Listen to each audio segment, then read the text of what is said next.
Hi there, it's Fred. Today I will be discussing different policing strategies and evaluating which one I believe works best in real life situations. The first one would be the zero tolerance policing, and it's pretty much basically what it sounds like.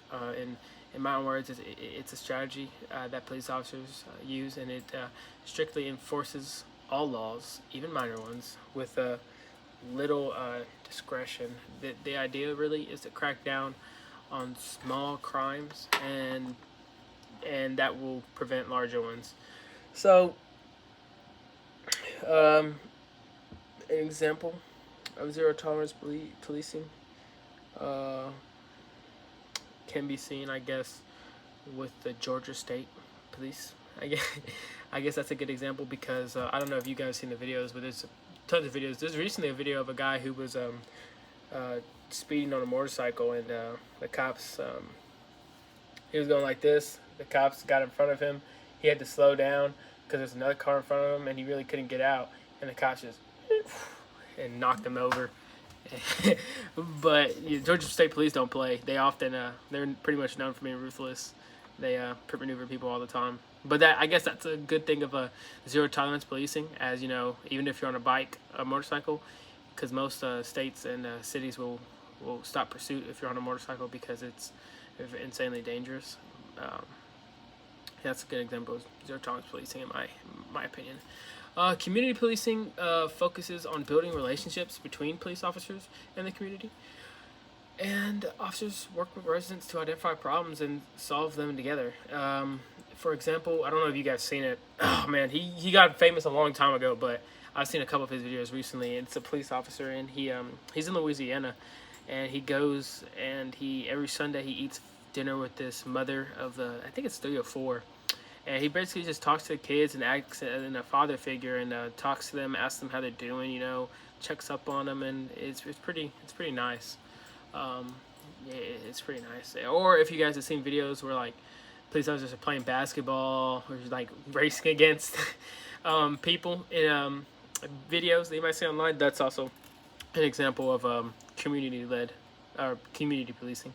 Then you got intelligence led policing, which uses data and intelligence to identify and target serious offenders.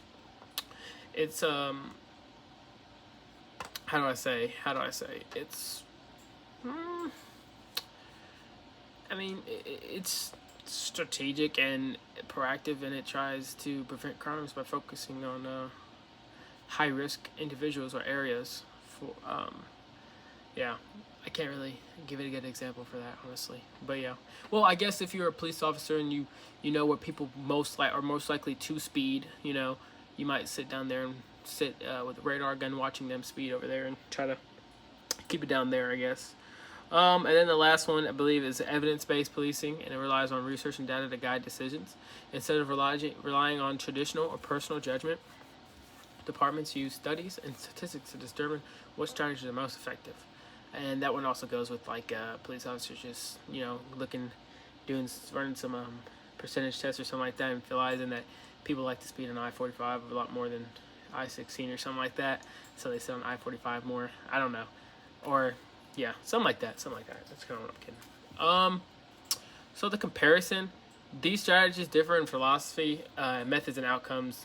Zero tolerance is very strict. Community policing is less strict. Intelligence-led policing is more strict, but with more intelligence-based. And evidence is evidence-based policing. For example, it's scientific and flexible, and it's it uses proven methods to guide decisions and improve other outcomes,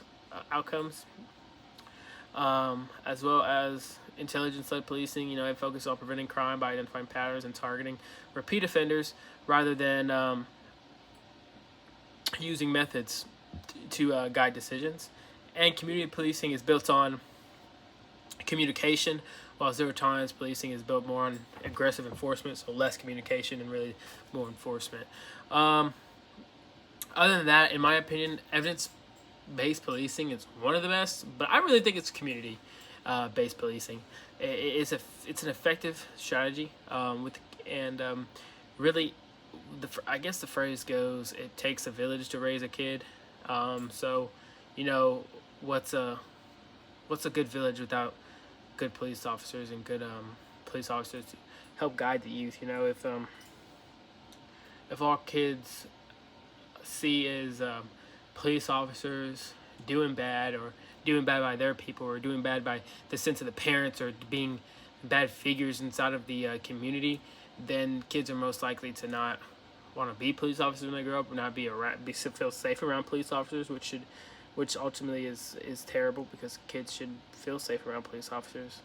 But that's what I think. I think community-based policing is very important, especially in the youth. You know, we can't have our youth grow up to hate police officers. So yeah, that's what I think. And okay, so I guess the next section was, let me see. Okay, I do believe that being tough on crime is always the best approach. Sometimes, not all the time. So I actually lied to you just now. It was in the moment. No, I don't believe it is. I often believe that, you know, lighter sense to it. I do think people need to be, you know, if they do a crime, they gotta, yeah. So yeah, but you know, building community partnerships and using data-driven strategies is really better in the long-term solution. You know, and community policing builds strong relationships with residents, like I said, and will lead to more cooperative and safer neighborhoods. You know, a neighborhood ain't gonna be having much crime if everybody's gonna call the cops, or if everybody's gonna it's not. I mean, if it's patrollable, I guess you could say. But you know, that's what I think. And to wrap it up, each policing strategy really has its own strengths. But I believe if I had to choose two, it would be evidence-based policing. Simply because, like I said before, in my opinion, evidence-based policing is one of the most effective strategies in real life situations. It's grounded in research, which means it's not based on assumptions or outdated practices. When departments use data to guide their actions, they're more likely to reduce crime and improve their public safety without wasting resources. So yeah, I think evidence-based and community policing, which, you know, I already gave you the spiel on that a lot, so let's not do that again. But yeah, to wrap that up, I feel like those two offer the best results. It's smart and it's fair, and it builds trust while keeping people safe, which is what we need. And thank you for watching my video. Look forward to doing the next one.